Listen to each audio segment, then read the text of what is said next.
Bonjour, mesdames et messieurs, bienvenue dans ce flash d'information.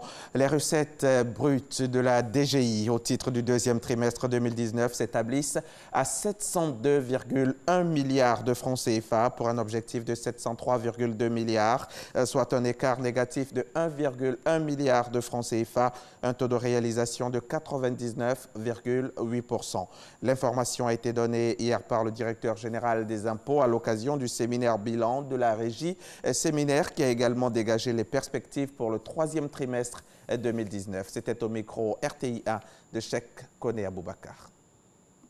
Les recettes brutes de la Direction générale des impôts au titre du deuxième trimestre 2019 s'établissent à 702,1 milliards de francs CFA pour un objectif de 703,2 milliards de francs CFA, soit un écart négatif de 1,1 milliard de francs CFA. Nous avons un gap d'1 milliard, mais le but de l'exercice était de finir le trimestre sans gap. Les résultats ne sont pas bons tant que ce n'est pas 100%. Les raisons de ce gap sont en partie dues aux mesures d'exonération d'impôts accordées aux opérateurs économiques, selon le directeur général des impôts. Le gouvernement a adopté en Conseil des ministres un plan de rationalisation des exonérations fiscales.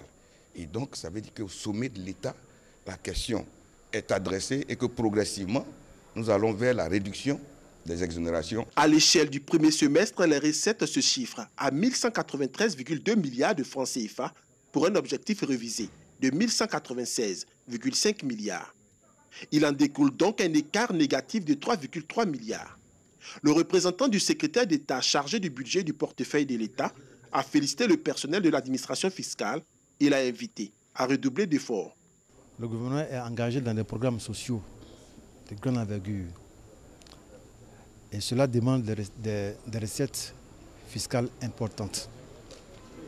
Donc l'engagement que je veux d'eux, c'est de tout faire pour atteindre, sinon dépasser les objectifs qui ont été fixés pour l'année 2019. Les projections de recettes brutes attendues pour le troisième trimestre 2019 sont de 630 milliards de francs CFA. Pour y parvenir, la Direction générale des impôts a décidé de renforcer la capacité opérationnelle de ces directions régionales en les dotant de moyens de locomotion. La direction régionale d'Abobo a été déclarée la plus performante avec un taux de réalisation de 104,4% des objectifs assignés au titre du premier trimestre 2019. Hier vendredi, à l'université Félix Houphouët-Boigny, la Société linguistique de l'Afrique de l'Ouest a organisé son 31e congrès avec pour objectif la promotion et le développement des langues africaines. Les langues africaines face aux enjeux sociaux et environnementaux, voilà le thème de cette rencontre qui a réuni de nombreux professeurs venus d'Afrique et d'Europe. Le témoignage de Davis Oyo et Godefroy Okambawa à suivre tout à l'heure dans le 13h.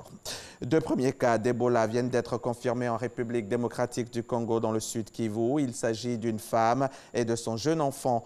Selon le gouverneur du Sud Kivu, la mère est décédée. Le nourrisson a été pris en charge par l'équipe médicale. C'est la première fois que cette région est confrontée à la maladie depuis le début d'une épidémie de cette fièvre hémorragique il y a un an dans le Nord Kivu et l'Ituri voisin. La RDC lutte contre la 10e épidémie d'Ebola sur son sol depuis l'apparition de la maladie en 1976. 17 marins, 9 Chinois et 8 Ukrainiens ont été kidnappés par des pirates au large du Cameroun. L'attaque des deux navires marchands a eu lieu jeudi dans les eaux territoriales du Cameroun. Une nouvelle preuve que le golfe de Guinée est l'une des zones maritimes les plus dangereuses au monde. La zone est devenue l'épicentre de la piraterie maritime mondiale. Les attaques y ont doublé depuis 2017. Elles servent en général à obtenir une rançon en échange de la libération des marins. C'est un nouveau week-end de mobilisation qui s'ouvre pour les manifestations pro-démocratie à Hong Kong. Les militants vont tenter de rassembler les foules après plusieurs actions coup de poing à l'aéroport. 7 semaines qui se sont transformées en affrontements avec la police. Ils ont pris la direction du quartier central où se concentrent les principales administrations, à commencer par les bureaux de la chef de l'exécutif, la très impopulaire Carrie Lam. Et on va terminer en sport, c'est du basket. Comme en 2017, la finale de l'Afrobasket, le championnat d'Afrique des Nations féminin du basketball, opposera les Nigérianes tenantes du titre aux Sénégalaises demain dimanche 18 août à Diamniadio. Si l'équipe du Nigeria s'est aisément qualifiée face au Mali hier vendredi en demi-finale, celle du Sénégal a dû redresser une situation très compromise face au Mozambique à la Dakar Arena. L'affiche est donc connue, ce sera Nigeria-Sénégal.